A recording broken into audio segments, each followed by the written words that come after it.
It's a weird feeling, you know, because I wanted to go to school and I wanted to get my master's degree.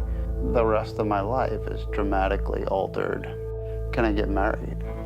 You know, and real questions. Can I honestly have children because of the loan? And, you know, I don't feel like I can do that. I think it's easier for financial aid officers to say, well, it's not our responsibility. We're giving you all the information, so, you know, you have to figure it out. But what does an 18-year-old know about private loans and direct loans? When I was signing those promissory notes, I mean, I didn't really look at the interest rate. I didn't really care. I just wanted to get the money so they wouldn't kick me out of school. There's absolutely a student loan bubble. And if it hasn't already popped, it's about to. Collect a federal debt, which we understand you owe. This is a debt collector. In hopes that we can resolve this voluntarily. This is a debt collector. This is a debt collector. Creston, return my call. Do not listen if you are not this person. 5, 4, 3, 2, 1. This is fruition of my college years, arriving in an envelope. Business signs, Sally Mae, corporation letter. Collect a federal debt, which we understand you owe. This is to inform you that you haven't made a payment on your loan since. In my family, my mom didn't have the opportunity to go to college. And so for her, it was really important that my sister and I received an education. She sent us to private schools. When I went to public school, I went to one of the best public schools in Atlanta. And so the University of Pittsburgh offered me a great amount of money. And so I decided, I'm gonna go. I've got financial aid. I've got a grant from the university. It's not gonna be that expensive.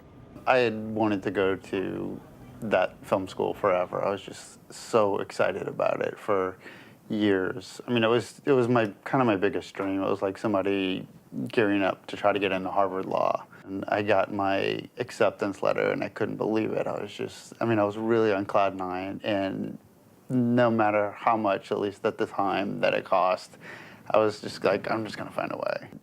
All I know is that I wanted to go to school, so I had student loans available to me, and I took them out.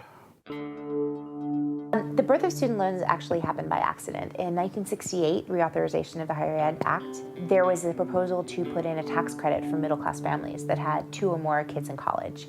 And at the last minute, they came up with this counter-proposal to do a guaranteed federal student loan instead of a tax credit. You know, they never would have thought that it would have grown to be the largest single source of money for tuition that it is now. Student debt has become a much bigger issue over the last 15 to 20 years. It used to be that you could go to a state college, work truly part-time at minimum wage while you were in school and full-time in the summer, and if you came from a low-income family, you'd graduate without debt. Right now, that same student would have to borrow to get through school.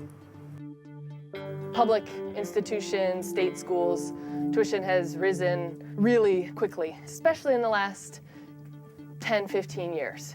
And it used to be that grants that you don't have to pay back were available to cover 75% or more of the cost of an average 4-year institution. That sounds like a fantasy to us now. It's completely switched.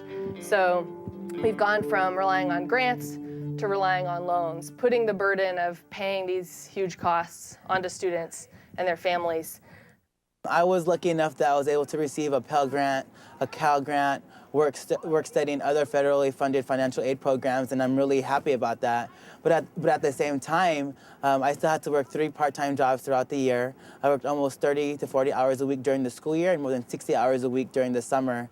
And somehow I still ended up with more than $30,000 of debt after I graduated. I have Perkins loans and direct loans, and I'm a work-study student. I have another job as well on the side, and I still have to take out private loans. I am currently I currently have around $40,000 in debt, and by the end of my 4 years, I would probably be a little bit over $60,000 in debt. What do we do? Stand up, fight back! Education is under attack! What do we do? Stand up, fight back! A generation ago, the Pell Grant covered almost 3/4 of the cost of going to a 4-year school. Today, it covers around 1/3. What that means is your average Pell Grant is probably going to cover, hopefully, the cost of books for a year, and not much more than that. So a low-income student who gets a Pell Grant still has a lot of costs to cover, and they don't have parents who can help them cover some of those costs.